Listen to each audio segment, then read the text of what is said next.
جیسے ہی رمضان المبارک کا مہینہ آتا ہے تو اس میں ایک بحث یہ شروع ہوتی ہے کہ تراویح 8 ہیں یا 20 ہیں۔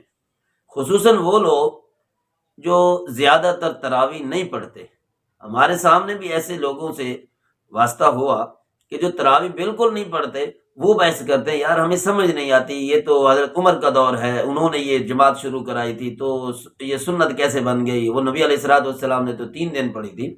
تو یاد رکھیں، مختصر یہ کہ نبی پاک صلی اللہ علیہ وسلم نے 3 راتیں تراویح کی رکعت پڑھائی صحابہ کو، اور اس کے بعد آپ نے لازم ہونے کے خوف سے صحابہ کو فرمایا کہ اپنے اپنے گھروں میں پڑھ لو۔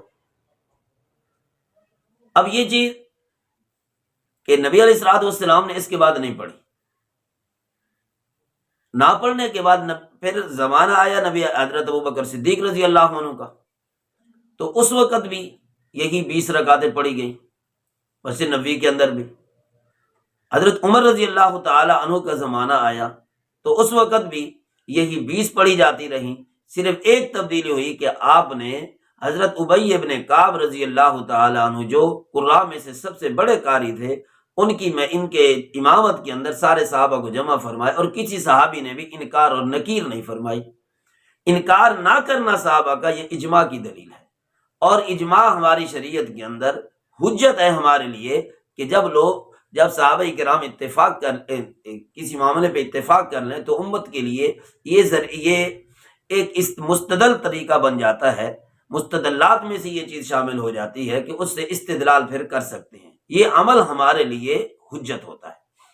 اور یہی طریقہ حضرت عثمان رضی اللہ عنہ کے دور میں ہوا، یہی طریقہ حضرت علی رضی اللہ تعالیٰ عنہ کے دور میں ہوا، چلتے چلتے 1284 ہجری تک یہ معاملہ ہوا کہ ہر مسجد کے اندر 20 رکعت تراویح شروع ہوئی اور پڑھی جاتی رہی، پورا قرآن پڑھا جاتا رہا۔ لیکن 1284 یا 1291 کے بعد یہ اختلافی معاملہ شروع ہوا کہ تراویح 8 رکعت ہے، 20 پڑھنا ٹھیک نہیں ہے، 20 پڑھنا ناجائز ہے، 8 پڑھنا لازم ہے، وغیرہ وغیرہ۔ لیکن نبی پاک صلی اللہ علیہ وسلم نے ان خلفائے راشدین کے بارے میں کیا ارشاد فرمایا؟ یعنی حضرت عمر رضی اللہ عنہ کا طریق صرف یہی ہے کہ آپ نے جماعت کے اندر یہ معاملہ شروع کرایا، اور صحابہ کرام نے نکیر نہیں فرمائی۔ حالانکہ صحابہ کرام کے طبیعت کے اندر مزاج نبوت یہ تھا کہ کوئی بھی خلاف شرع بات کو برداشت نہیں کیا کرتے تھے۔ آپ نے سنا ہوگا حضرت عمر رضی اللہ تعالی عنہ نے فرمایا کہ خطبہ کے اندر کہ اگر عمر ٹیڑھا ہو جائے تو اس کو کون سیدھا کرے گا؟ تو ایک صحابی کھڑے ہوئے، انہوں نے کہا اگر عمر ٹیڑھا ہو گیا تو میری تلوار ان کو سیدھا کرے گی۔ تو مجمع میں علل اعلان ایک صحابی کہہ سکتا ہے، تو پورے صحابہ کو ایک امام کی امامت کے اندر جمع فرمایا اور کسی نے بھی انکار نہیں کیا۔ اور یہ 150 سال پہلے تک یہ معاملہ ہوتا رہا، ہر مسجد کے اندر یہ معاملہ ہوتا رہا، اور 20 رکعت تراویح ہوتی رہی۔ اب یہ بات نظر آئی کہ اب یہ 20 نہیں 8 ہونی چاہیے۔ صحابہ کرام کے بارے میں، خصوصاً خلفائے راشدین کے بارے میں نبی علیہ الصلوۃ والسلام نے ایک حدیث حضرت ارباز بن ساریہ کی حدیث ہے، آخر میں ارشاد فرمایا علیکم بسنتی، تمہارے اوپر میری سنت کو پکڑنا لازم ہے۔ علیکم یا علیہ کا معنی الزم کے معنی میں ہوتا ہے کہ لازم پکڑو اس کو، کہ میری سنت تمہارے اوپر پکڑنا لازم ہے۔ آگے فرمائے وسنت الخلفاء الراشدین المہدیین، اور میرے خلفاء کے طریقے کو بھی لازم پکڑنا تمہارے اوپر ضروری ہے۔ اور خلفاء نائب کو کہتے ہیں، اور نائب کا کام اصل کا کام ہوتا ہے، یعنی وہ میرے نائب ہیں، یعنی ان کی بات میرا کردار ہوگا، میری بات ہوگی۔ اور ان کے بارے میں آپ نے کیا ارشاد فرمایا اس حدیث میں؟ راشدین، رشد و ہدایت، رشید۔ آگے فرما مہدیین، یہ ہدایت یافتہ ہیں، یعنی یہ ضلالت والی گمراہی والی بات نہیں کریں گے۔ تمسکوا بہا، ان کی بات کو، میری بات کو مضبوطی سے پکڑو۔ وعضوا علیہا بالنواجذ، اور ان کو ایسے مضبوطی سے پکڑو جس طریقے سے داڑھوں کے ساتھ کوئی چیز مضبوطی سے پکڑی جاتی ہے۔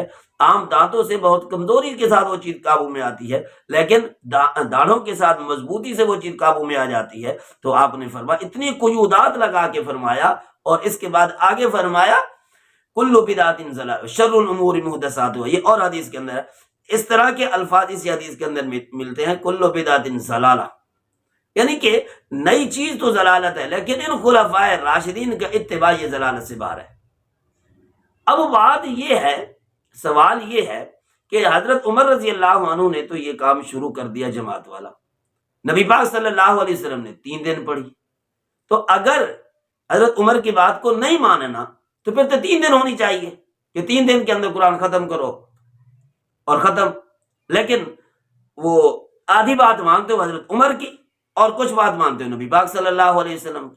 کہتے ہیں کہ 8 ہوں، لیکن 8 نبی علیہ الصلوۃ والسلام کی اور جماعت حضرت عمر رضی اللہ عنہ کی. اور پھر پورا رمضان پڑھتے ہو، پھر 3 دن پڑھو اور پورا قرآن ختم کرتے ہو، تو ساری باتیں پھر نبی علیہ الصلوۃ والسلام کی دیکھیں تو ادھر سے پھر سارا مہینہ اور ہر مسجد کے اندر پڑھتے ہو سارا مہینہ، تو پھر حضرت عمر رضی اللہ عنہ کا طریقہ ہے، حضرت عمر رضی اللہ عنہ کی سنت ہے، تو پوری بات پھر نبی علیہ السلام کی کیوں نہیں مانتے؟ پھر 3 دن پڑھنی چاہیے. تو پھر یہ ہے کہ 1284 یا 1291 تک یہ معاملہ ہے، کیا اس سارے معاملے کو ناجائز اور غلط کہیں گے؟ ان چیزوں کو سوچ کر بات کرنی چاہیے کہ خلفائے راشدین ایک معاملے پہ اتفاق کرتے ہیں، صحابہ کرام کے اتفاق ہوتا ہے. اب 14ویں صدی کا مولوی صاحب کہتا ہے کہ نہیں یہ غلط ہے، صحابہ کرام نے غلط کیا تھا. ابی بن کعب رضی اللہ عنہ کی امامت کے اندر نماز پڑھی، وہ بھی سارا غلط تھا.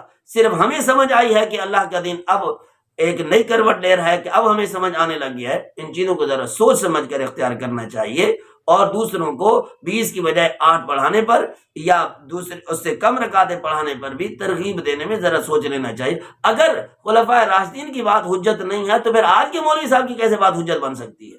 یہ تو نبی علیہ الصلوۃ والسلام سے 1400 سال دور ہے. اس چیز کو بھی تو دیکھنا پڑے گا. اگر ان کا عمل جو ہے ہمارے لیے حجت نہیں ہے تو پھر آج کے مولوی صاحب کا کیسے عمل حجت بن سکتا ہے؟ جبکہ نبی علیہ الصلوۃ والسلام نے 4-5 قیودات لگا کے فرمایا ہے کہ ان کی بات کو تم نے مانا. علیکم بسنتی و سنت الخلفاء الراشدین المہدیین.